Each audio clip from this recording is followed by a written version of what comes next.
Subscribe now and press the bell icon. Never miss an update.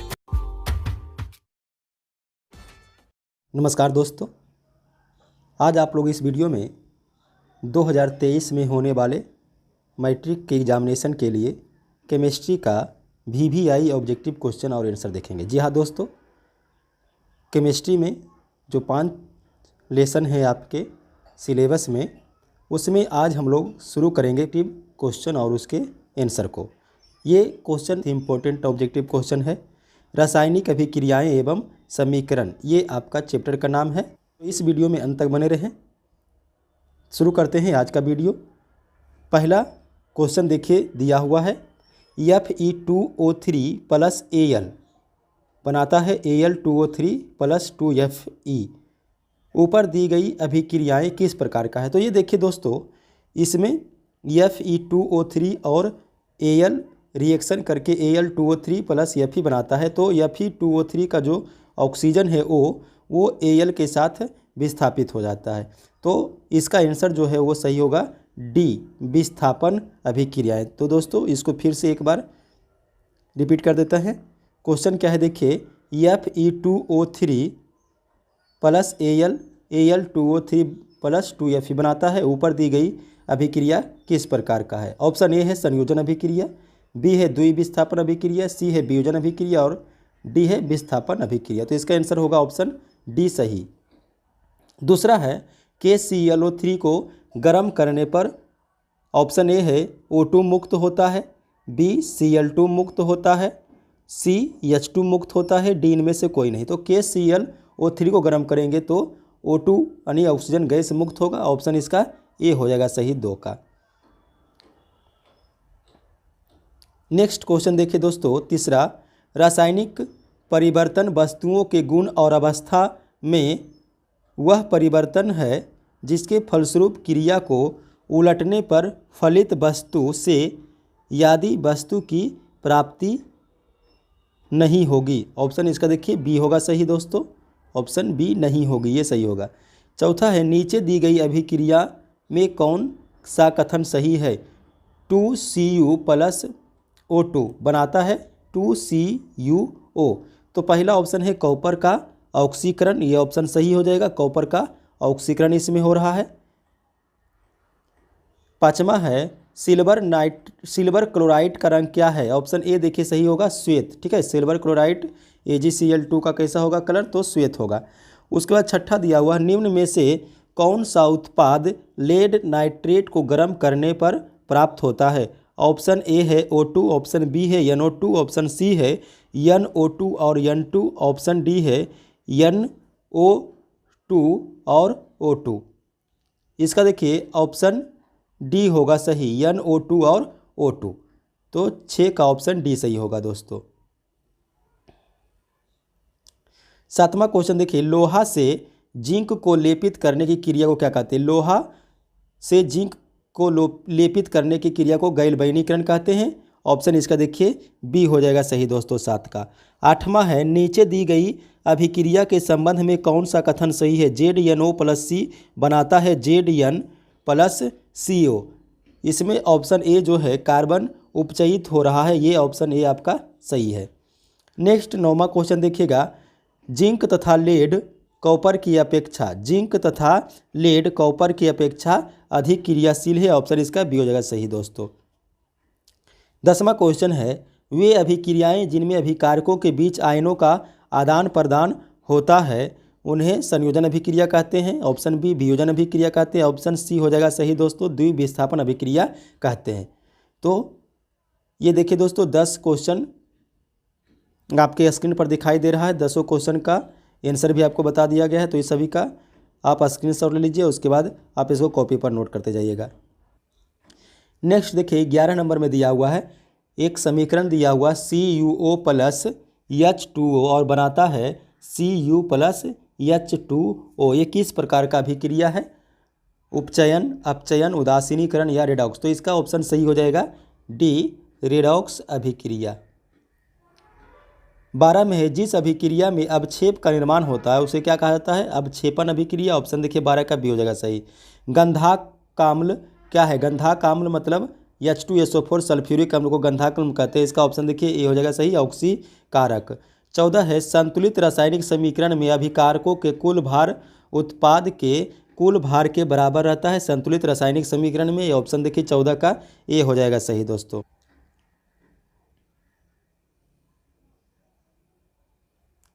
15 में देखिए एक समीकरण दिया हुआ है CaCO3 सॉलिड स्टेट में है और इसको जब गर्म करते हैं तो ये CaCO सॉलिड स्टेट में बनता है और प्लस CO2 गैस निकलता है। ये किस प्रकार का समीकरण है? ऑप्शन ए है वियोजन, ऑप्शन ए हो जाएगा सही। 16 में है 2Mg + O2 बनाता है 2MgO, यह किस प्रकार की अभिक्रिया का उदाहरण है? तो ये हो जाएगा संयोजन अभिक्रिया, ऑप्शन इसका हो जाएगा डी सही दोस्तों 16 का। 17 में है ऐसी अभिक्रिया जिसमें 2 या 2 से अधिक अभिकारक मिलकर एकल उत्पाद का निर्माण करते हैं। 2 या 2 से अधिक अभिकारक मिलकर एकल उत्पाद का निर्माण करते हैं। जैसे देखिए 16 में जो दिया हुआ है 2 प्रतिकारक मिलकर एकल उत्पाद बना रहा है, तो वही 17 में भी दिया हुआ, उसको संयोजन अभिक्रिया कहेंगे। ऑप्शन देखिए इसका 17 का बी हो जाएगा सही। 18 नंबर में पूछा गया है निम्नलिखित में से कौन विस्थापन अभिक्रिया है? तो ऑप्शन इसका ए देखिए CaCO3 प्लस बनाता है CaO + CO2। उसके बाद बी में है CaO + 2HCl बनाता है CaCl2 + H2O। और सी में देखिए है Fe + CuSO4 बनाता है FeSO4 + Cu। तो ये देखिए आपका एकल विस्थापन अभिक्रिया यानी कि ऑप्शन सी हो जाएगा सही दोस्तों। रासायनिक अभिक्रिया के दौरान किसी पदार्थ में ऑक्सीजन का योग यानी वृद्धि क्या कहलाएगा? उपचयन। तो आपका ऑप्शन देखिए 19 का बी हो जाएगा सही दोस्तों। 20 में है एक भूरे रंग का चमकदार तत्व X वायु की उपस्थिति में गर्म करते हैं तो वह काले रंग का हो जाता है। तो तत्व X का नाम क्या है? कॉपर। ये ऑप्शन देखिए सी हो जाएगा सही, ठीक है। कॉपर जो है उसको अगर हम गर्म करते हैं वायु की उपस्थिति में तो वो काले रंग का हो जाएगा। उसका देखिए इसमें कौन सी गैस उत्सर्जित होगी जब धातुएं जल के साथ अभिक्रिया करेगी? तो धातु जब जल के साथ अभिक्रिया करती है तो हाइड्रोजन गैस मुक्त होता है। ऑप्शन आपका देखिए कि इसका सी हो जाएगा सही दोस्तों। इलेक्ट्रॉन के स्थानांतरण से बने यौगिक को क्या कहेंगे? इलेक्ट्रॉन के स्थानांतरण से बने यौगिक को वैद्युत सहसंयोजी यौगिक बोलेंगे, यानी कि ऑप्शन देखिए इसका बी हो जाएगा सही। संगमरमर का सूत्र पूछा गया CaCO3, यानी कि ऑप्शन देखिए इसका ए हो जाएगा सही दोस्तों। कॉपर चूर्ण को वायु में गर्म करने पर उसके सतह से कॉपर ऑक्साइड की एक परत जमा हो जाती है। इस परत का रंग कैसा होता है? देखिए कॉपर चूर्ण को जब वायु में गर्म करेंगे तो उसके सतह पर कॉपर ऑक्साइड का परत जमा होगा और जो परत कॉपर ऑक्साइड का बनेगा उसका रंग पूछा गया है। तो इसका सही आंसर होगा काला, यानी कि ऑप्शन बी हो जाएगा सही 24 का। 25 में अभिक्रिया CuO + H2 बनाता है Cu + H2O में किसका अपचयन होता है? तो इसका ऑप्शन होगा CuO का। ऑप्शन देखिए बी हो जाएगा सही दोस्तों। 26 में है जल यानी H2O में हाइड्रोजन तथा ऑक्सीजन परमाणुओं की संख्या का अनुपात है।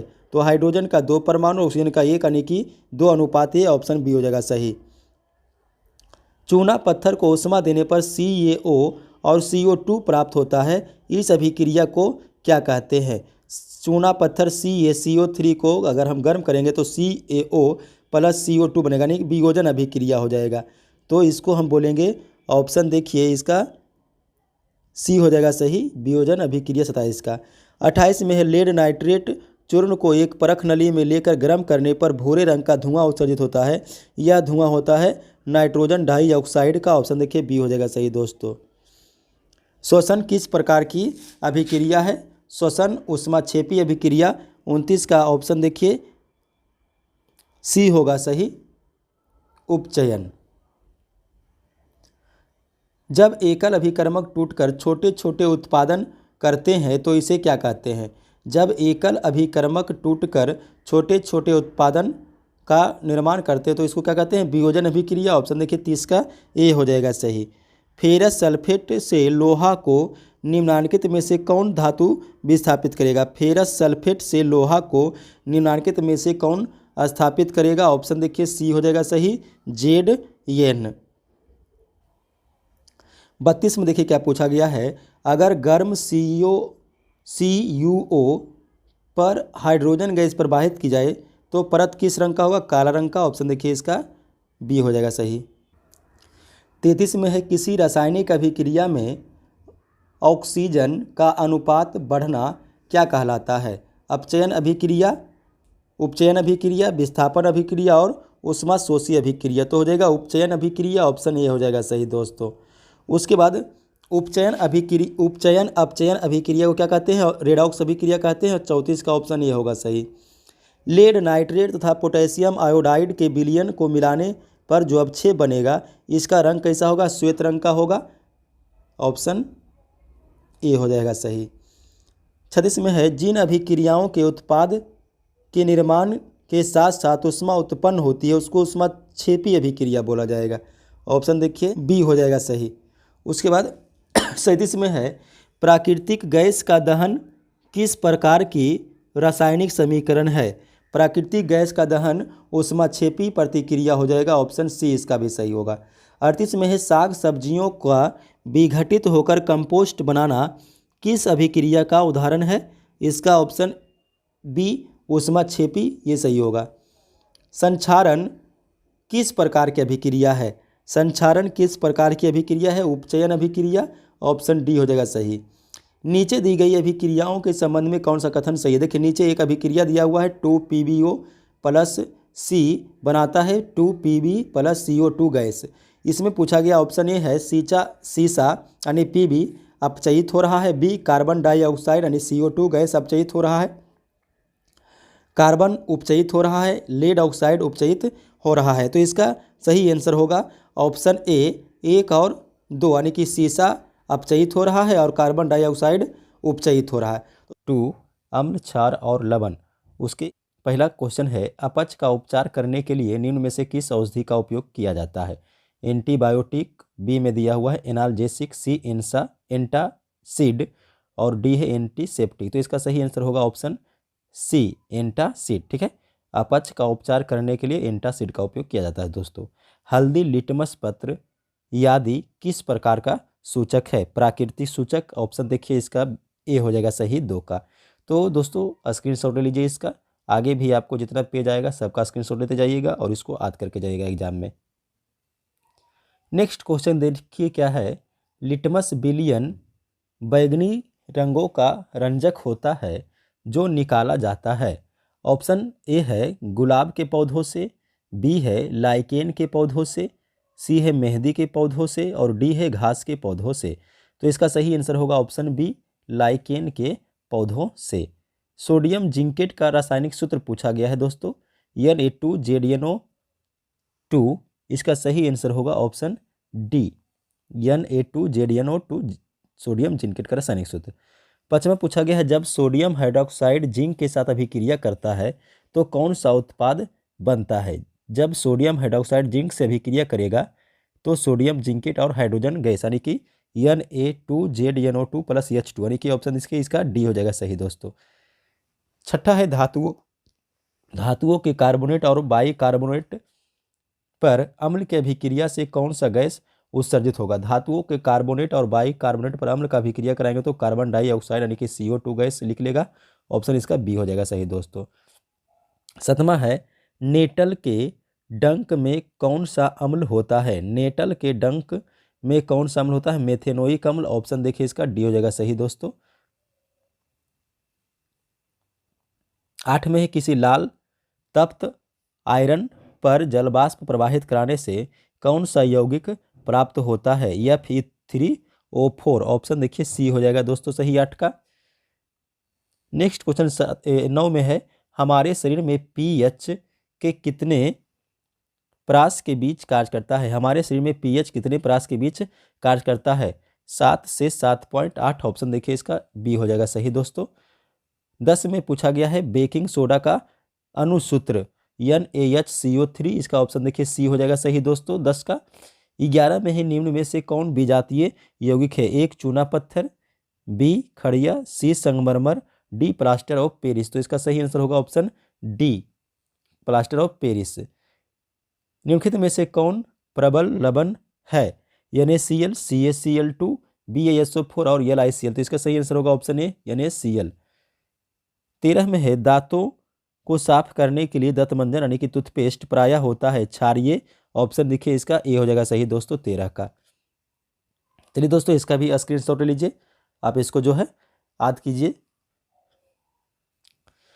14 में पूछा गया है शुद्ध जल का पीएच मान कितना होता है? 7 होता है। इसका ऑप्शन देखिए बी हो जाएगा सही। 15 में है जब CO2 गैस को पानी में घोला जाता है तो पीएच होता है 7 से अधिक, 7 से कम। इसका सही आंसर होगा सी, 7 से कम। उसके बाद 16 में है अम्लीय वर्षा के लिए पीएच मान क्या होता है? अम्लीय वर्षा के लिए पीएच मान 5.6 से कम होता है। ऑप्शन ए हो जाएगा। 17 में पूछा गया है जब अम्लीय जल नदी में प्रवाहित होते हैं तो इस जल का पीएच मान घट जाता है जिससे जल में रहने वाले जीवधारियों का, ऑप्शन इसका देखते हैं। ऑप्शन ए में है आसान होता है, बी कठिन होता है, सी जल में कोई परिवर्तन नहीं होता है, डी सभी उत्तर सत्य है। तो इसका सही आंसर होगा कठिन होता है, ऑप्शन बी। 18 में इनमें से कौन संश्लेषित सूचक है? मेथिल, ऑरेंज, हल्दी, लिटमस पत्र, लाल गोभी पत्ता। इसका सही आंसर होगा ए, मेथिल ऑरेंज। उसके बाद 19 में धातुओं पर अम्ल के प्रभाव से कौन सा गैस उत्सर्जित होता है? धातुओं पर अम्ल के प्रभाव से कौन सा गैस उत्सर्जित होता है? Hydrogen gas. ऑप्शन देखिए सी हो जाएगा सही दोस्तों। निम्नलिखित में से कौन लवण है? HCl, NaOH, K2SO4, NH4OH। तो सही आंसर होगा K2SO4 यानी कि ऑप्शन इसका भी सी होगा सही दोस्तों। 21 में है कोई विलयन लाल लिटमस पत्र को नीला कर देता है तो इसका पीएच मान संभवतः क्या होगा? लाल लिटमस पत्र को नीला कर देता है क्षारीय विलयन यानी कि ऑप्शन देखिए इसका डी हो जाएगा सही दोस्तों 10। एसिटिक अम्ल का तनु विलयन के बारे में कौन सा अवलोकन सत्य है? ऑप्शन ए, यह सिरका सी गंध देता है। ऑप्शन ए हो जाएगा सही, यह सिरका सा गंध देता है। 23 में है एल्कोहल में उजली पत्ती पर आयोडीन विलयन की कुछ बूंदे डालने पर पत्ती का रंग हो जाता है नीला, काला। ऑप्शन सी हो जाएगा सही इसका। 24 में है किसी उदासीन विलयन का पीएच मान होता है 7। ऑप्शन हो जाएगा बी सही। निम्नलिखित में से कौन सा लवण है? HCl, NH4, NaOH। इसका देखिए सही आंसर हो जाएगा K2SO4। 26 में है निम्नलिखित में से कौन सा उत्पाद लेड नाइट्रेट को गर्म करने पर प्राप्त होता है? निम्नलिखित में से कौन सा उत्पाद लेड नाइट्रेट को गर्म करने पर प्राप्त होता है? NO2 और O2। ऑप्शन इसका देखिए डी हो जाएगा सही दोस्तों। नेक्स्ट क्वेश्चन देखिए 27 में पूछा गया है सोडियम हाइड्रोक्साइड विलयन के साथ जिंक को मिलाकर गर्म करने पर कौन सा गैस निकलता है? Hydrogen gas. ऑप्शन ए हो जाएगा सही दोस्तों। उसके बाद 28 में दांतों का क्षय कब प्रारंभ हो जाता है? जब मुंह का पीएच मान 11 से अधिक हो जाता है। ऑप्शन बी में है जब मुंह के पीएच का मान 14 से कम हो जाता है।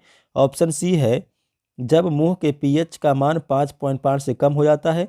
ऑप्शन डी है जब मुंह के पीएच का मान 8 से अधिक हो जाता है। तो ऑप्शन देखिए इसका सी हो जाएगा सही, जब मुंह के पीएच का मान 5.5 से कम हो जाएगा तब। 29 में है दांत का मसूड़ा जिसको एनाइमल या दंत बल्क कहते हैं किस पदार्थ का बना होता है और काफ़ी कठोर होता है? तो कैल्शियम फास्फेट इसका सही आंसर होगा ऑप्शन ए दोस्तों।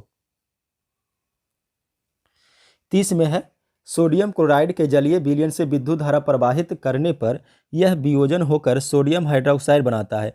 इस प्रक्रिया को कहते हैं क्लोर क्षार अभिक्रिया यानी कि ऑप्शन देखिए इसका ए हो जाएगा सही। 31 में है सोडियम हाइड्रोक्साइड विलयन के साथ जिंक धातु की अभिक्रिया कराने पर कौन सा गैस उत्पन्न होगा? Hydrogen gas. ऑप्शन देखिए डी हो जाएगा सही दोस्तों। अम्लीय विलयन का पीएच मान 7 से कम होगा। ऑप्शन देखिए इसका बी हो जाएगा सही दोस्तों।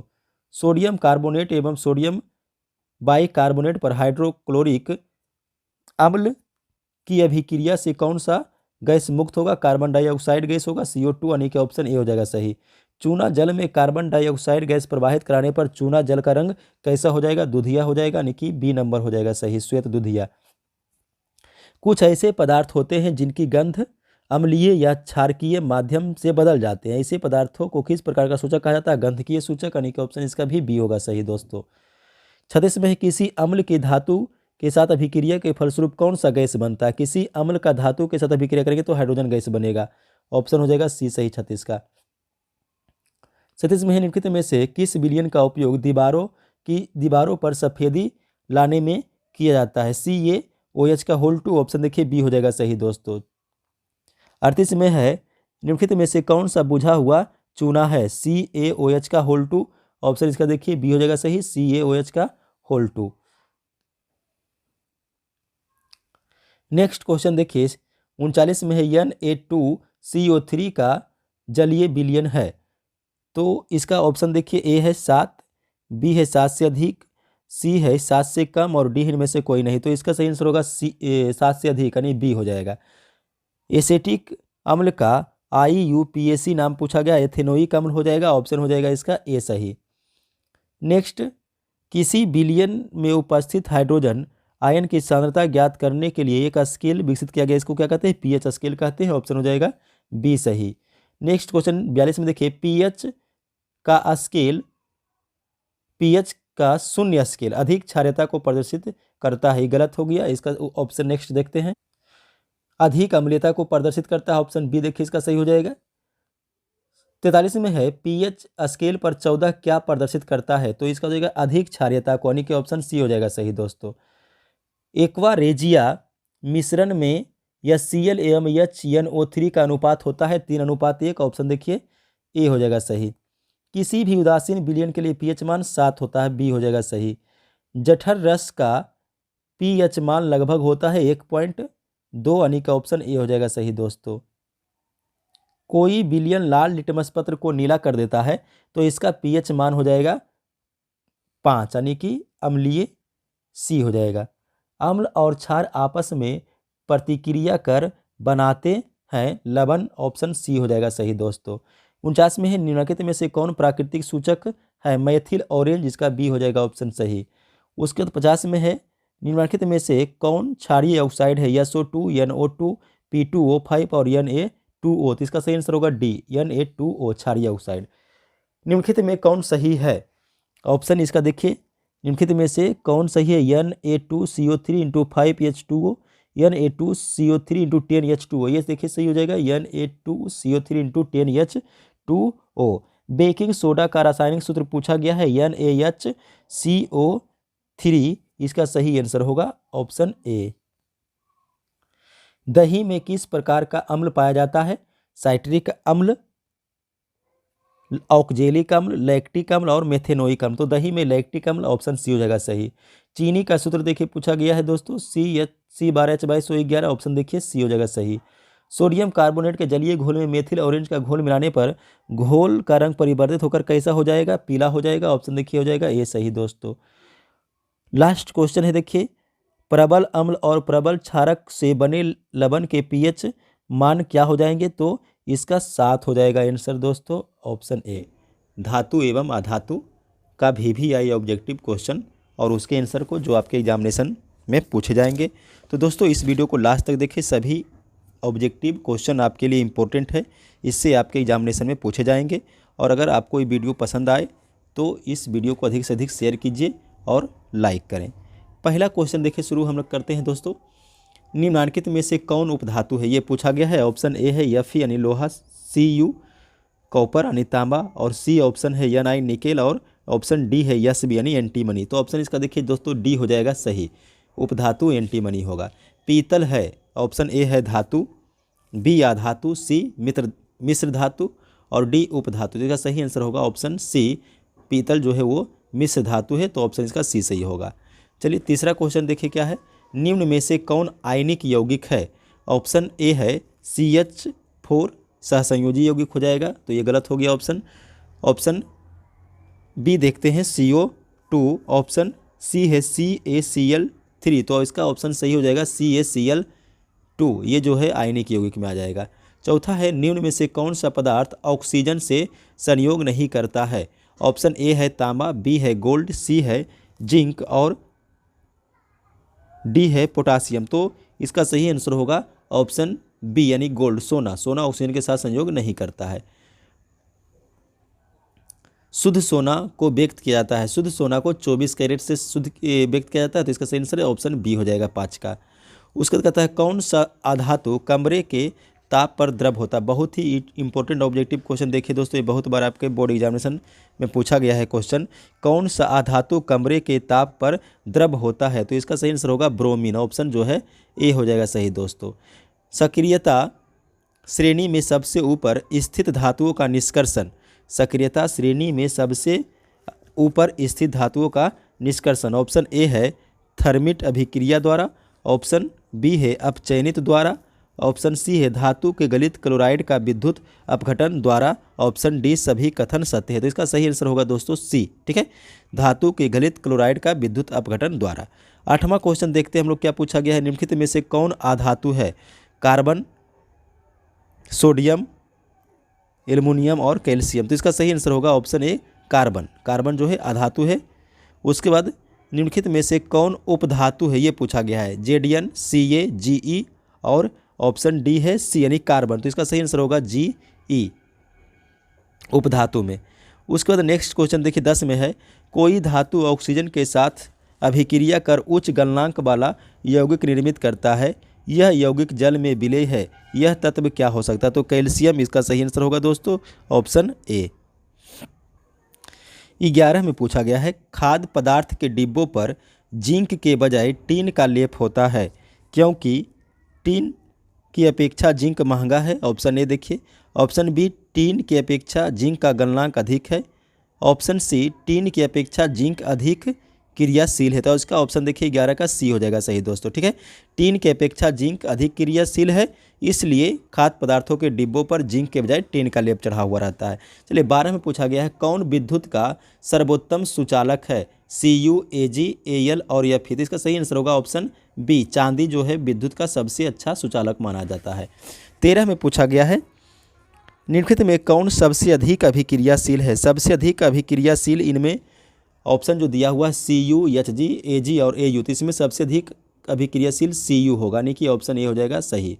उसको तो नेक्स्ट देखते हैं। 14 में पूछा गया है, जिंक ऑक्साइड के साथ कार्बन को गर्म करने पर जिंक धातु की प्राप्ति होती है। तो कार्बन क्या है? तो कार्बन इसमें अपचायक का काम करेगा। ऑप्शन देखिए ए हो जाएगा सही दोस्तों।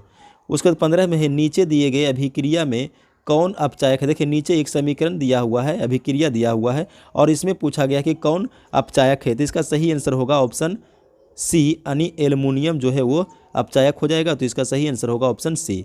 नेक्स्ट देखते हैं, सक्रियता श्रेणी के मध्य में स्थित धातु का निष्कर्षण किस विधि द्वारा किया जाता है? तो ऑप्शन इसका देखिए हो जाएगा धातु की ऑक्साइड में बदलकर कार्बन के द्वारा अपचयित करने पर। तो इसका सही आंसर होगा ऑप्शन बी हो जाएगा 16 का। तो सभी ऑब्जेक्टिव क्वेश्चन इंपॉर्टेंट दोस्तों, सभी को आप कॉपी पर नोट करते जाइए, याद करिए और आपके एग्जाम में ये सभी क्वेश्चन पूछे जाएंगे। चलिए नेक्स्ट क्वेश्चन हम लोग देखते हैं। 17 में क्या पूछा गया है,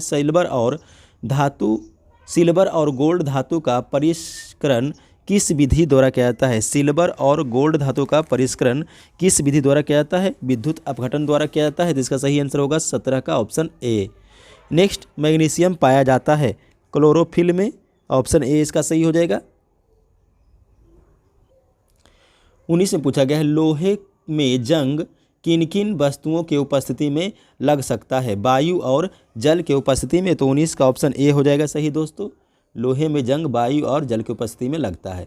लोहे को संक्षारित करने के लिए बचाने के लिए उसकी सतह पर किसका लेप चढ़ाना लाभकारी है? ठीक है, लोहे को संक्षारित होने से बचाने के लिए उसकी सतह पर किसका लेप चढ़ाना लाभकारी होगा? ऑप्शन ए है क्रोमियम लेपन का, ऑप्शन बी है एनोडीकरण द्वारा, ऑप्शन सी है पेंट करके और ऑप्शन डी है असद लेपन द्वारा। इसका सही आंसर होगा ऑप्शन डी।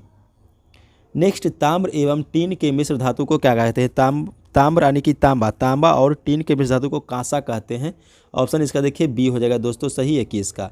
22 में है, सीसा और टीन का मिश्र धातु क्या कहता है? सीसा और टीन का मिश्र धातु क्या कहलाता है? सोल्डर कहलाता है। ऑप्शन इसका देखिए 22 का ए हो जाएगा सही दोस्तों।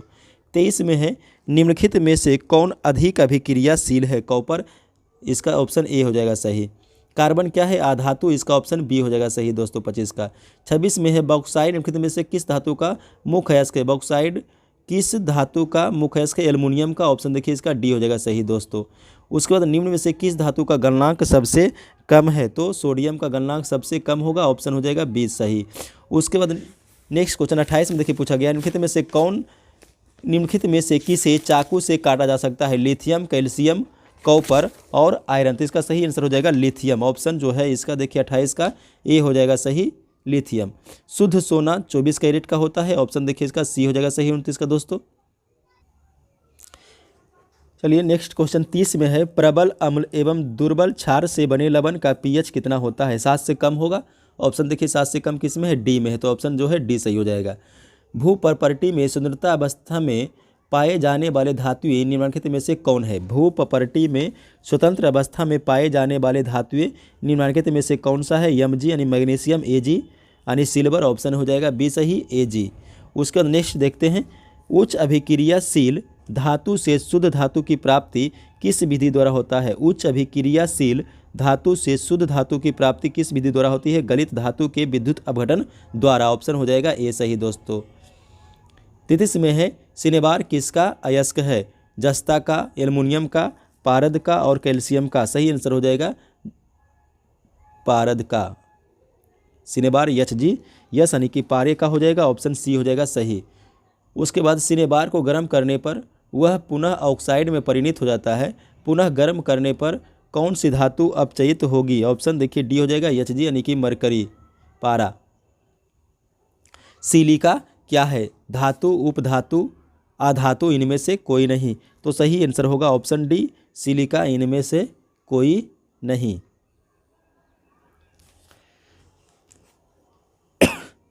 सिलिका यौगिक है, SiO2। लोहे की परमाणु संख्या कितनी होती है? लोहे की परमाणु संख्या 23, 26, 25 और 24 का सही आंसर हो जाएगा 26 यानी कि ऑप्शन बी। धातुओं की प्रकृति क्या होती है? विद्युत धनात्मक होती है, ऑप्शन देखिए ए हो जाएगा सही। लोहा एवं इस्पात को जंग से सुरक्षित रखने के लिए उन पर किस धातु की पतली परत चढ़ाई जाती है? जिंक की, ऑप्शन देखिए 38 का हो जाएगा डी सही। नेक्स्ट क्वेश्चन देखिए 39 में कहता है, किस रासायनिक यौगिक को गर्म करने पर प्लास्टर ऑफ पेरिस प्राप्त किया जा सकता है? जिप्सम को गर्म करके प्लास्टर ऑफ पेरिस प्राप्त किया जाता है, तो ऑप्शन देखिए इसका बी हो जाएगा सही। 40 में दिया हुआ विद्युत अपघटनी परिष्करण में अशुद्ध धातु को बनाया जाता है, एनोड यानी कि ऑप्शन देखिए ए हो जाएगा सही 40 का। 41 में पूछा गया है, जब मैग्नीशियम फीता को जलाया जाता है तो उत्पन्न आग की लौ होती है, चमकीली, उजला, यानी कि इसका सही आंसर होगा ऑप्शन सी दोस्तों। सोना का परमाणु संख्या पूछा गया 79 यानी ऑप्शन ए हो जाएगा सही। पीतल है, पीतल मिश्र धातु है, ऑप्शन सी हो जाएगा सही। जस्ता धातु का परमाणु संख्या पूछा गया है, जस्ता धातु का परमाणु संख्या 30 हो जाएगा, ऑप्शन जो है बी हो जाएगा सही दोस्तों 44 का। आभूषण बनाने वाले सोना होता है, आभूषण बनाने वाला सोना 22 कैरेट का होता है, ऑप्शन हो जाएगा ये सही। अगर किसी मिश्र धातु, अगला क्वेश्चन है, अगर किसी मिश्र धातु में एक धातु पारद है तो इसे क्या कहेंगे? अमलगम कहेंगे, यानी ऑप्शन हो जाएगा सी सही। सोडियम क्लोराइड है, सोडियम क्लोराइड एक अणु, यह विपरीत आयनों का समुच्चय, यह सहसंयोजक बंधन है, विद्युत संयोजक बंध नहीं है। इसका सही आंसर हो जाएगा ऑप्शन बी, यह विपरीत आयनों का समुच्चय है। सोडियम क्लोराइड यानी प्लस और Cl माइनस हो जाएगा, ठीक है। नेक्स्ट क्वेश्चन है, शुद्ध धातु के रूप में धातु की सतह चमकदार होती है, धातु के किस गुणधर्म को प्रदर्शित करता है? धात्विक चमक, यानी कि ऑप्शन हो जाएगा ए सही दोस्तों। उसके बाद है, धातुओं को पीट कर पत्थर बनाना आसान है,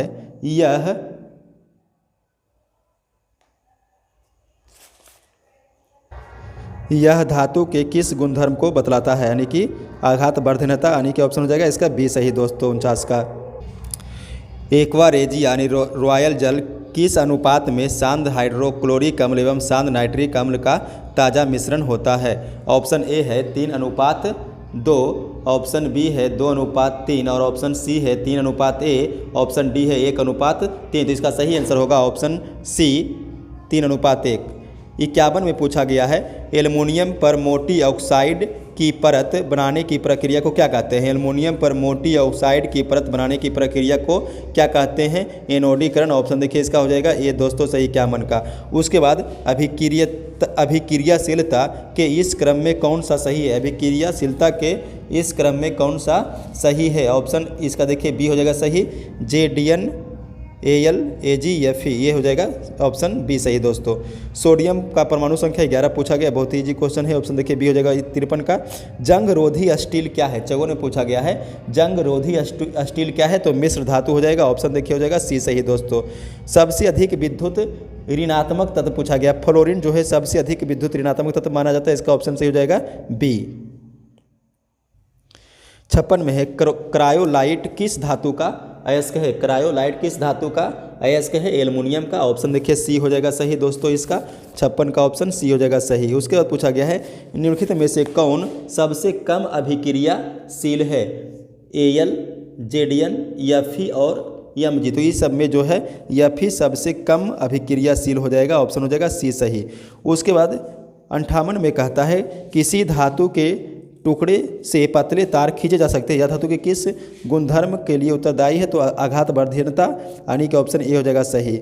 लेड ऊष्मा का ऑप्शन जो है 59 में देखिए क्या पूछा गया है। लेड ऊष्मा का ऑप्शन ए है, अचालक है, चालक है, अचालक चालक दोनों हो सकता है, इनमें से सभी उत्तर सही। तो इसका सही आंसर हो जाएगा लेड ऊष्मा का अचालक, यानी कि ऑप्शन हो जाएगा ए सही। उसके बाद 60 में पूछा गया है धातु के बर्तन में खाना बनाया जाता है क्योंकि यह ऊष्मा का सुचालक होता है, यानी कि ऑप्शन जो है 60 का सी हो जाएगा दोस्तों सही। नंबर 4 कार्बन तथा इसके यौगिक का पहला क्वेश्चन।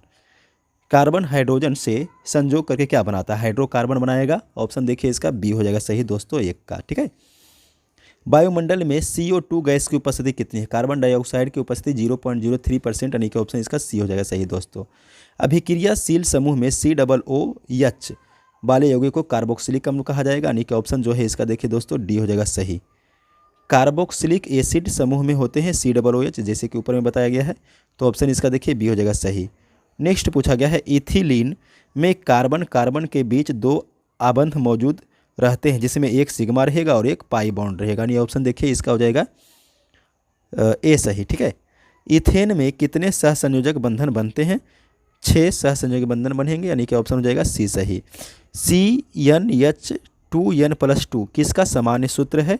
इसका सही हो जाएगा एल्केन हो जाएगा, एल्केन, ठीक है, ऑप्शन सी हो जाएगा सही। एल्केन का सामान्य सूत्र क्या होगा? CnH2n+2। एथेन का आणविक सूत्र C2H6 है, इसमें 7 सहसंयोजक आबंध है, ऑप्शन इसका देखिए बी हो जाएगा सही। 9 में पूछा गया है निम्न में से कौन सा यौगिक ईंधन के रूप में इस्तेमाल किया जा सकता है? एथेनॉल का उपयोग जो है ईंधन के रूप में किया जा सकता है, ऑप्शन देखिए 9 का ए हो जाएगा सही। 10 में पूछा गया है कौन सा हाइड्रोकार्बन सबसे सरल यौगिक है? मीथेन जो है वो सबसे सरल यौगिक है हाइड्रोकार्बन का, ऑप्शन ए हो जाएगा सही दोस्तों। 11 में पूछा गया है सरलतम हाइड्रोकार्बन है मीथेन, ऑप्शन देखिए ए हो जाएगा सही। नीला थोथा यानी कि तूतिया का रासायनिक सूत्र क्या होता है? CuSO4 × 5H2O, ऑप्शन देखिए बी हो जाएगा सही, ठीक है, याद कर लीजिएगा सूत्र। 13 में है एथेनॉल को वायु में जलाने पर इसकी लौ का रंग कैसा होता है? एथेनॉल को वायु में जलाने पर उसकी लौ का रंग नीला होगा, नीला देखिए ऑप्शन डी में दिया हुआ है दोस्तों, तो ऑप्शन डी हो जाएगा सही। पेंटेन का व्युत्पन्न एल्कोहल का आणविक सूत्र क्या है? पेंटेन के व्युत्पन्न एल्कोहल का आणविक सूत्र क्या है? C5H11OH, यानी कि ऑप्शन देखिए बी हो जाएगा सही, ठीक है, बी। संतृप्त हाइड्रोकार्बन कहे जाते हैं, ऑप्शन इसका देखिए एल्केन जो है सही होगा, ऑप्शन बी है कहीं पर एल्केन, देखिए यहाँ पे संतृप्त हाइड्रोकार्बन एल्केन को। नाइट्रोजन के अणु में कितने सहसंयोजक बंधन बनेंगे? 3 सहसंयोजक बंधन बनेंगे, ऑप्शन देखिए हो जाएगा सी सही। संगमरमर का सूत्र पूछा गया CaCO3, ऑप्शन ए हो जाएगा सही। चीनी का रासायनिक सूत्र पूछा गया C12H22O11, ऑप्शन सी हो जाएगा सही। सोडियम कार्बोनेट का अनुसूत्र पूछा गया है Na2CO3, यानी कि ऑप्शन ए हो जाएगा सही दोस्तों। निम्न में से किस हाइड्रोकार्बन में 3 आबंध हैं? निम्न में से किस हाइड्रोकार्बन में 3 आबंध है? पहला है CH4, आपको सही मिलेंगे CH4, चलिए ए हो गया सही। मीथेन के अणु का आकार है रैखिक हो जाएगा, ऑप्शन मीथेन के अणु का आकार समचतुष्फलकीय होगा, ऑप्शन ए हो जाएगा सही दोस्तों। उसके बाद हजामती साबुन का झाग जल्दी नहीं सूखता है क्योंकि इसमें होता है रेजिन और ग्लिसरॉल, इसलिए ऑप्शन इसका ए हो जाएगा सही 22 का भी। कार्बोक्सिलिक अम्ल का पहचान क्या है? COOH रहेगा कार्बोक्सिलिक अम्ल में, यानी कि ऑप्शन सी हो जाएगा सही दोस्तों। तो दोस्तों सभी इंपॉर्टेंट ऑब्जेक्टिव क्वेश्चन आपको बताए जा रहे हैं, सभी ऑब्जेक्टिव क्वेश्चन को आप जो है स्क्रीनशॉट लेते जाइए और कॉपी पर नोट करके इसको याद करते जाइएगा। नेक्स्ट क्वेश्चन है देखिए, प्रकृति में पृथ्वी पर ऊर्जा का मुख्य स्रोत क्या है? प्रकृति में पृथ्वी पर ऊर्जा का मुख्य स्रोत क्या है? सूर्य है, ऑप्शन देखिए बी हो जाएगा दोस्तों सही 24 का। कार्बोनिल समूह को सूचित किया जाता है CO द्वारा, कार्बोनिल समूह को CO से सूचित करेंगे, यानी कि ऑप्शन देखिए सी हो जाएगा सही दोस्तों। इथाइल एल्कोहल का अनुसूत्र पूछा गया है C2H5OH हो जाएगा, यानी कि बी हो जाएगा ऑप्शन सही दोस्तों। निम्नलिखित में से कौन एरोमेटिक हाइड्रोकार्बन है? ऑप्शन देखिए हो जाएगा इसका C6H6, यानी बेंजीन जो है सी हो जाएगा, ऑप्शन देखिए इसका। निम्नलिखित में से कौन युग्म समावयवती है? समवैयवती को दर्शाएगा। ऑप्शन देखिए इसका सी सही होगा, C2H5OH और CH3OCH3 यानी कि ऑप्शन सी हो जाएगा सही दोस्तों। संकलन अभिक्रिया में हाइड्रोजन का योग होता है, ऑप्शन ए हो जाएगा सही दोस्तों। पीतल क्या है? मिश्र धातु का उदाहरण है, ऑप्शन सी हो जाएगा सही। संकलन अभिक्रिया में हाइड्रोजन के योग से बनते हैं संतृप्त हाइड्रोकार्बन, ऑप्शन देखिए 31 का बी हो जाएगा सही दोस्तों। उसके बाद 32 में है कोई तत्व ऑक्सीजन के साथ अभिक्रिया कर उच्च गलनांक वाला यौगिक निर्मित करता है, यह यौगिक जल में विलय है, यह तत्व हो सकता है। फिर से एक बार क्वेश्चन को रिपीट कर देते हैं। कोई तत्व ऑक्सीजन के साथ अभिक्रिया कर उच्च गलनांक वाला यौगिक निर्मित करता है, यह यौगिक जल में विलय है, तो यह तत्व कौन है? कैल्शियम हो जाएगा, ऑप्शन देखिए ये हो जाएगा सही दोस्तों। नेक्स्ट क्वेश्चन है CH4 + Cl2 सूर्य प्रकाश की उपस्थिति में CH3Cl+ या Cl बनाता है, यह प्रतिस्थापन अभिक्रिया हो जाएगा, ऑप्शन देखिए ये सही हो जाएगा। एथेनॉल या एल्कोहल का क्रियाशील मूलक क्या है? OH हो जाएगा, यानी कि ऑप्शन ए हो जाएगा सही। उसके बाद निम्न में से कौन सह संयोजक यौगिक है? CH4 हो जाएगा, ऑप्शन ए इसका भी सही हो जाएगा। COOH अभिक्रियाशील मूलक को क्या कहते हैं? अम्ल कहेंगे, कार्बोक्सिलिक अम्ल का है ये, तो ऑप्शन सी हो जाएगा सही। CHO एल्डिहाइड का हो जाएगा, ऑप्शन बी हो जाएगा सही दोस्तों। साबुन द्वारा सफाई का काम अच्छी तरह से होता है मृदु जल में, यानी कि ऑप्शन इसका देखिए बी हो जाएगा सही। कार्बन के दो अपर रूप हीरा और ग्रेफाइट है, इनमें से विद्युत का अच्छा चालक कौन सा हो जाएगा? ग्रेफाइट हो जाएगा, ऑप्शन ए हो जाएगा सही। समान सूत्र वाले विभिन्न यौगिकों को क्या कहते हैं? समान अनुसूत्र वाले विभिन्न यौगिकों को समजातीय श्रेणी कहते हैं, यानी कि ऑप्शन देखिए इसका हो जाएगा डी सही दोस्तों 40 का। मीथेन किसका उदाहरण है? एल्केन का, ऑप्शन ए हो जाएगा सही दोस्तों। OH का क्रियाशील मूलक कौन हो जाएगा? एल्कोहल, यानी कि ऑप्शन सी हो जाएगा सही दोस्तों। CHO अभिक्रिया मूलक को एल्डिहाइड कहेंगे, ऑप्शन ए हो जाएगा सही। उसके बाद N2 नाइट्रोजन 44 में है, N2 अणु में नाइट्रोजन परमाणु के बीच कितने सहसंयोजन आबंध रहते हैं? 3 रहते हैं, इसका ऑप्शन सी हो जाएगा सही 44 का। बेंजीन का अनुसूत्र C6H6 यानी कि ऑप्शन इसका भी सी होगा। सबसे कठोरतम तत्व कौन सा है? पत्थर, हीरा, कार्बन और ऑक्सीजन, ऑप्शन सी हो जाएगा सही, बी होगा सही हीरा। अक्रिय तत्व कौन सा है? कार्बन, हीलियम, हीलियम आपका सही होगा, अक्रिय तत्व हीलियम हो जाएगा, यानी कि ऑप्शन बी हो जाएगा सही। क्लोरीन की संयोजकता कितनी है? -1 हो जाएगा, ऑप्शन सी हो जाएगा सही। हाइड्रोकार्बन कौन से हैं इनमें? तो C6H12O6 ये हाइड्रोकार्बन हो जाएंगे, यानी कि बी ऑप्शन हो जाएगा सही। कहता है 50 में कार्बन आवर्त सारणी के किस ग्रुप का तत्व है? कार्बन जो है आवर्त सारणी के 14 ग्रुप का तत्व है, तो ये आपका हो जाएगा ऑप्शन ए सही 14 ये, ठीक है। एल्कोहल का सामान्य सूत्र पूछा गया है, तो एल्कोहल का सामान्य सूत्र हो जाएगा CnH2n+1 और OH, यानी कि ऑप्शन हो जाएगा 51 का ए सही दोस्तों। उसके बाद पूछा गया है निम्नलिखित में से कौन संतृप्त हाइड्रोकार्बन है? C4H10, यानी कि आपका जो है ऑप्शन डी हो जाएगा सही दोस्तों। एल्केनों का प्रमुख स्रोत क्या है? ऑप्शन देखिए इसका कोयला, गोबर, पेट्रोलियम, हरी पत्तियाँ, तो सही आंसर होगा सी पेट्रोलियम। पेंटेन के समवयवों की संख्या पूछी गई है, तो इसका ऑप्शन हो जाएगा डी सही 3, पेंटेन का 3 समवयवी। सबसे अधिक उपयोगी एल्कोहल कौन सा है? एथेनॉल हो जाएगा सही आंसर, ऑप्शन बी हो जाएगा दोस्तों सही। एथेनोइक अम्ल का सूत्र पूछा गया है, तो इसका सही आंसर होगा CH3COOH, ठीक है। एथेनोइक अम्ल CH3COOH यानी सी ऑप्शन। हीरा और ग्रेफाइट कार्बन के अपर रूप हैं, ऑप्शन देखिए हो जाएगा डी सही। विरंजक चूर्ण का सूत्र पूछा गया है CaOCl2, यानी ऑप्शन जो है बी हो जाएगा सही दोस्तों, विरंजक चूर्ण का। एल्केन का सूत्र पूछा गया है CnH2n+2, इसका भी ऑप्शन बी होगा सही। ग्लूकोज में कार्बन के कितने अणु होते हैं? 6 होते हैं ग्लूकोज में, C6H12O6 होता है ना, तो ये ऑप्शन जो है डी होगा सही 6। ग्लूकोज के विखंडन पाइरूवेट में होता है, यह प्रक्रम संपन्न होता है माइटोकॉन्ड्रिया में, यानी ऑप्शन इसका बी हो जाएगा दोस्तों सही।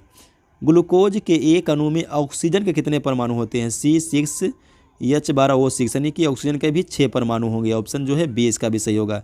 पेंसिल बनाने में कार्बन की किस अपर रूप का उपयोग किया जाता है? ग्रेफाइट का उपयोग किया जाता है, सी होगा सही।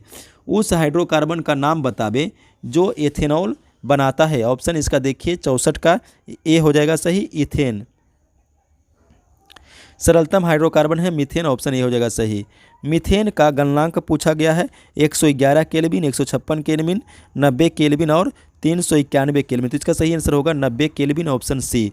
मीथेन यौगिक से उत्पन्न होते हैं H+ यानी हाइड्रोजन आयन, C आयन यानी कार्बन आयन, दोनों आयन और इनमें से कोई नहीं। तो इसका सही आंसर होगा ऑप्शन डी होगा सही। ठीक है। 68 में पूछा गया हुआ कौन सा कार्बन यौगिक सबसे अधिक अभिक्रियाशील है? कौन सा कार्बन यौगिक सबसे अधिक क्रियाशील होगा? C2H4 यानी ऑप्शन सी हो जाएगा सही दोस्तों। C6H6 का आणविक द्रव्यमान कितना होता है? C6H6 बेंजीन हो गया, इसका आणविक द्रव्यमान 78 होगा। इसको निकालिएगा कैलकुलेट करके, आपको मिल जाएगा 678। ग्रेफाइट क्या होता है? तो ग्रेफाइट जो है विद्युत का सुचालक होता है दोस्तों, ऑप्शन इसका बी हो जाएगा सही। 5वां चैप्टर तत्वों के आवर्त वर्गीकरण का पहला क्वेश्चन है, आधुनिक आवर्त सारणी में तत्वों का वर्गीकरण का आधार क्या है? ऑप्शन इसका डी होगा सही, परमाणु संख्या। ठीक है। आधुनिक आवर्त सारणी में तत्वों का वर्गीकरण परमाणु संख्या के आधार पर किया गया, यानी कि ऑप्शन डी होगा सही। दूसरा क्वेश्चन है, मेंडलीव ने अपनी आवर्त सारणी तैयार करने के लिए कौन सा मापदंड अपनाया था? परमाणु द्रव्यमान, यानी कि ऑप्शन जो है सी होगा सही इसका। उसके बाद तीसरा है LIBE BCNOF तथा NE, यानी कि lithium, barium, boron, carbon, nitrogen, oxygen, fluorine तथा नियोन। ये किस आवर्त के तत्व है? ये दूसरे आवर्त के तत्व है। इसका सही आंसर होगा ऑप्शन सी। उसके बाद चौथा है, sodium, magnesium, aluminium, silicon, phosphorus, sulphur, chlorine और आर्गन आधुनिक आवर्त सारणी के किस आवर्त के तत्व है? तो इसका सही आंसर होगा तीसरा आवर्त का, यानी कि ऑप्शन इसका देखिए ए हो जाएगा सही। आधुनिक आवर्त सारणी में वर्गों की संख्या कितनी है? 18 है, इसका सही आंसर होगा ऑप्शन बी। अमोनिया के अणु में नाइट्रोजन एवं हाइड्रोजन के परमाणुओं के संख्या का अनुपात होता है 1:3, यानी कि ऑप्शन सी हो जाएगा सही। लोहे का परमाणु संख्या पूछा गया है 23 होगा, ऑप्शन ए हो जाएगा सही। आधुनिक आवर्त सारणी में वर्गों की संख्या ऊर्ध्व स्तंभ या समूहों की संख्या होती है, तो वर्गों की संख्या 18 होती है, ऑप्शन जो है आपका बी होगा सही इसमें। उसके बाद 9 में पूछा गया है, ओजोन के एक अणु में ऑक्सीजन के परमाणुओं की संख्या कितनी होती है? 3 होती है, यानी कि ऑप्शन सी हो जाएगा सही। 10 में है, मेंडलीव की आवर्त सारणी की प्रथम कमी क्या थी? ऑप्शन बी, हाइड्रोजन को उचित स्थान नहीं देना, यानी कि ऑप्शन बी हो जाएगा सही दोस्तों। 11 में है, आधुनिक आवर्त सारणी में समूहों की संख्या कितनी है? ऑप्शन आपका देखिए डी होगा सही, 18। उसके बाद सल्फर परमाणु के बाह्यतम कक्षा में इलेक्ट्रॉन की संख्या कितनी होती है? सल्फर परमाणु के बाह्यतम कक्षा में इलेक्ट्रॉन की संख्या 6 होती है, यानी कि ऑप्शन सी हो जाएगा सही इसका। 13 में है, आवर्त सारणी के उदग्र स्तंभ को क्या कहते हैं? वर्ग कहते हैं, इसका सही आंसर ऑप्शन ए होगा सही दोस्तों। 14 में है, नाइट्रोजन के 2 परमाणुओं के बीच किस प्रकार का आबंध होता है? त्रिबंध होता है, यानी कि ऑप्शन सी होगा सही दोस्तों। 15 में है, सहसंयोजी यौगिक विद्युत का सुचालक होता है, कुचालक होता है, मंदचालक होता है या तीव्र चालक होता है? इसका सही आंसर होगा ऑप्शन ए, कुचालक होता है। धात्विक अभिलक्षण आवर्त में घटता है, ऑप्शन ए इसका सही हो जाएगा दोस्तों। धात्विक अभिलक्षण समूह में नीचे जाने पर घटता है, बढ़ता है, कभी घटता है और कभी बढ़ता है या स्थिर रहता है, इसका सही आंसर होगा बढ़ता है, यानी कि बी हो जाएगा। आवर्त सारणी के प्रथम वर्ग के सदस्य को क्या कहते हैं? क्षारीय धातु कहते हैं, ऑप्शन बी हो जाएगा सही दोस्तों। नेक्स्ट क्वेश्चन है, आवर्त सारणी में शून्य समूह का तत्व कौन सा है? हीलियम, ऑप्शन बी हो जाएगा सही दोस्तों। मीथेन में कितने सहसंयोजक बंधन है? 4 सहसंयोजक बंधन है, ऑप्शन देखिए बी हो जाएगा सही दोस्तों। मेंडलीव के आवर्त सारणी में किन तत्वों को उचित स्थान पर रखने में कठिनाई उत्पन्न होती है? ऑप्शन ए है भारी तत्वों को, ऑप्शन इसका सही हो जाएगा ए दोस्तों। 22 में पूछा गया है, क्लोरीन के 2 समस्थानिक है, क्लोरीन 35 और क्लोरीन 37, यानी कि ऑप्शन आपको डी मिलेगा सही दोस्तों। इसमें समस्थानिकों के रासायनिक गुणधर्म समान होते हैं, लेकिन परमाणु द्रव्यमान, ऑप्शन ए है भी समान होते हैं, बी है भिन्न भिन्न होते हैं, सी ए और बी दोनों सत्य है, डी ए बी और सी सत्य नहीं, तो इसका सही आंसर होगा बी, भिन्न भिन्न होते हैं। ठीक है, बी होगा सही। हीलियम, नियॉन और आर्गन कैसी गैसें हैं? तो ये निष्क्रिय गैसें हैं, ऑप्शन सी हो जाएगा सही। कार्बन के 2 अपर रूप के अलावा तीसरे अपर रूप का नाम क्या है? Fluorine carbon. ऑप्शन देखिए इसका जो है सी होगा सही। किसी आवर्त सारणी में बाईं से दाईं ओर जाने पर संयोजकता इलेक्ट्रॉनों की संख्या बढ़ती है, इसका ऑप्शन हो जाएगा बी सही दोस्तों। आवर्त सारणी में कितने आवर्त क्षैतिज पंक्ति में हैं? 7 हो जाएंगे, यानी ऑप्शन सी हो जाएगा सही। हीलियम कैसा तत्व है? अक्रिय गैस, अक्रिय हो जाएगा, ऑप्शन हो जाएगा ए सही। आवर्त सारणी में कितने आवर्त हैं? तो 7 आवर्त हैं, ऑप्शन ए हो जाएगा सही। तिर्क का नियम निम्नलिखित में से किसके द्वारा प्रतिस्थापित किया गया था? डेबोनियर द्वारा। ऑप्शन देखिए हो जाएगा बी, डबनेरियर द्वारा। अगला क्वेश्चन है, आवर्त सारणी में बाईं से दाईं ओर बढ़ने पर कोषों की संख्या अस्थिर रहती है, ऑप्शन जो है सी होगा सही। 32 में आवर्त सारणी के समूह में ऊपर से नीचे जाने पर संयोजकता इलेक्ट्रॉनों की संख्या अस्थिर रहती है, ऑप्शन ए हो जाएगा। 33 में है, समूह में ऊपर से नीचे जाने पर परमाणु के साइज में क्या परिवर्तन होता है? बढ़ता है, ऑप्शन देखिए सी हो जाएगा सही दोस्तों। 34 में है, आवर्त सारणी में धातुएं किस ओर स्थित रहती है? आवर्त सारणी में धातुएं बाईं ओर स्थित होती है, तो ऑप्शन इसका ए हो जाएगा सही दोस्तों। आवर्त सारणी के किस ओर धातुएं स्थित रहती है? ऑप्शन इसका देखिए ए हो जाएगा सही, दाईं ओर। आवर्त सारणी में बोरॉन, सिलिकॉन, जर्मेनियम, आर्सेनिक, अस्टीबियम, टेलुरियम और पोलोनियम ये क्या है? तो ये जो है उपधातु है, ऑप्शन आपका डी मिलेगा सही दोस्तों। अष्टक का नियम निम्नलिखित में से किसके द्वारा दिया गया था? न्यूलैंड्स के द्वारा, ऑप्शन जो है डी हो जाएगा दोस्तों सही। क्लोरीन परमाणु के बाह्यतम कक्षा में 7 इलेक्ट्रॉन होते हैं, ऑप्शन जो है सी सही हो जाएगा। आवर्त सारणी के समूह एक के तत्व को क्या कहते हैं? क्षार धातु कहते हैं दोस्तों, ऑप्शन इसका जो है सी होगा सही। लास्ट क्वेश्चन है, आधुनिक आवर्त के नियम के अनुसार तत्वों के गुणधर्म परमाणु संख्या का आवर्तफलन होता है, ऑप्शन जो है 40 का बी हो जाएगा सही दोस्तों। तो दोस्तों आज हम लोग इस वीडियो में क्लास 10 के केमिस्ट्री का ऑब्जेक्टिव क्वेश्चन देखा। तो केमिस्ट्री का सभी चैप्टर का ऑब्जेक्टिव जो है आपका समाप्त हुआ। नेक्स्ट वीडियो में दोस्तों हम लोग फिजिक्स के important objective question chapter by chapter आप लोगों के लिए लेकर आएंगे।